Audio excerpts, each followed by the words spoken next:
very welcome back. Now, it is just over 20 years since divorce was introduced in Ireland. So all this week on the Today Show, we're examining its impact. We're joined now by family law solicitor Helen Collins. Hello there. Hi, Helen. Hello. It's great to be here. Thank you very much for having me. Great to have you here. I suppose the question is how this country has changed, the impact divorce has had on us, and do many of us avail of it? To be honest with you, the numbers are quite small. You know, all this thing that was threatened years ago at the divorce referendum that it would open the floodgates, that's actually not true. In this 2015, or the last statistics, I think it was just a little over 3,000 people actually got an order for divorce. I think there was about 800 or 900 separation orders. We're only 0.6 per thousand. And we're... obviously, the UK is higher. It's about 2.6. America's up around 4 then or something, is it? It's not quite as high as that per thousand. Actually, interestingly, the highest of all is Russia, which is 4.5, which is a curious statistic. Why don't we have a high level here, Helen? Is it a kind of a Catholic guilt thing we have, or no, what is it? I think Ireland is a small country, and you know, family is very important still in Ireland. And I think people try hard to make a go of things. I think I have a lot of faith in the Irish people putting effort into this. Like, we're new to divorce, and we have a lot to learn as to how we're going to do it, and do it well, and protect our children. Okay, let's talk about divorce and costs. And, you know, of course, it was always touted as being the thing that was going to break you. Divorce would cost so much money, but you can do it very expensively if you end up in the High Court fighting, or you can do it cheaply if you can have an amicable divorce. In terms of court, most divorces end up in the circuit court, but there are lots of ways of doing things.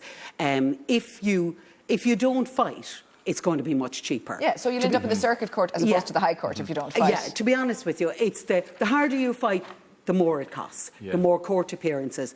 But there is mediation. There's a very good mediation, free mediation service in Ireland. I have certain arguments with it. I think it should be lawyer assisted. There's a new mediation bill going through the Dáil at the moment, and that will provide for lawyer assisted mediation in due course. There's collaborative practice, which is really the Rolls-Royce procedure, to be honest with you. Explain that to us. Two people who are choosing to separate or divorce can sit down with both their lawyers at the same table. Now, obviously, there's huge preparation put into this, and there is a coach manager, or there's a coach for each one of them. That is somebody that helps with the managing the emotions and aids with the communication. Because you must remember that divorce is a bereavement. Now, a lot of people, widows and widowers, get very upset if I say that, but it is recognised by science, medical people, a full-blown bereavement. And there's a grieving process then after as well. Huge, big, strong emotions. Why can't it be that simple for everyone? Why can't it always be the case where two people sit down, Maura and myself here, we're going our separate ways, it's 50-50 where we go. How come? Most people want to do that. The reason that they don't achieve it is because they don't put the work into the strong emotions. They fall into their fear.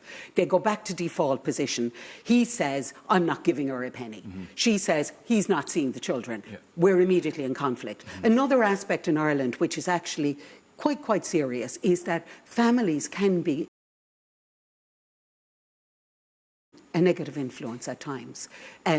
Don't let him see the children. Don't give her a penny. Comes from possibly mum or sister. Pushing their views on the people. And we have met that kind of difficulty many times. So that would be the second thing. People in a divorce separation situation need strong therapeutic support. You need to have a counsellor. It's a policy decision for me. I don't take on any clients unless they're attending their counsellor. Really? Because in truth, one could argue that it's only 20% law, maybe even less. It's 80% strong emotion. I'm not doing my clients justice if they don't have a good counsellor in their ring with them. Do you know, it's really important. So they fall down with those aspects, and then they pick a high conflict lawyer. Let's talk about, as Daithi says there, if you can manage it and if you can have an amicable divorce, how cheap can it be? Just for people watching that might be worried that they can't afford to get a divorce. Well, the mediation service is free. Now, there is a long waiting list. It can be up to 6 months. And that can be a very critical 6 months because that's the time when a lot of decisions need to be made.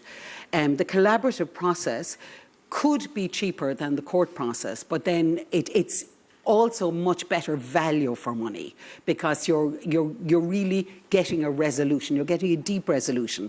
The problem with the court system is not only that it's hugely expensive, but it doesn't give the resolution that's needed for people to go forwards as co-parents, because the most critical thing that I see as a lawyer that I need to achieve is not just a reasonable settlement for my client, but this family has to go forwards together, because these people are parents forever of these children. The children have to be centre of all this, Helen, don't Absolutely. they have to be. Absolutely. And that's why the collaborative process is so good, because it puts the family smack bang in the centre of the situation. But are we talking about, literally, are we talking about hundreds if you can manage to do it amicably? I don't believe you could achieve the level of resolution for a couple of hundred. Not a couple, but I'm saying, would it be 1,000? Because, you know, we hear about DIY divorces, we hear about all these different things, that you don't involve a lot of lawyers and stuff in that. Is that possible? I think for a ruling in the circuit court, you're talking about a minimum of €2,000. Okay. So it's still not going to, it's still not crazy money. But if you're talking about a full-out fight in the circuit court, you're talking about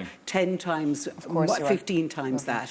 We have a question in here from one of our viewers, Mary. I'm in the middle of a separation/divorce. Is it true that my ex-husband is free to come back and look for half my assets, land, etc.? Is this after the divorce? I'm not sure whether she means that or not. That's an unclear question, but she may be concerned that that after the judicial separation, when she ultimately goes for a divorce, that the matter can be reopened again. And unfortunately, due to the divorce referendum that we had, technically speaking, legally, that can be so. Yeah. But there has been a decision of the Supreme Court, G versus G, which says that basically the courts will not reopen the matter again unless there is some major change in circumstances. Obviously, if one of you won the lotto, that's a major change in circumstances, you know. Brilliant. Thank you for that, Helen. Thank you so much for that. Okay, you're very welcome.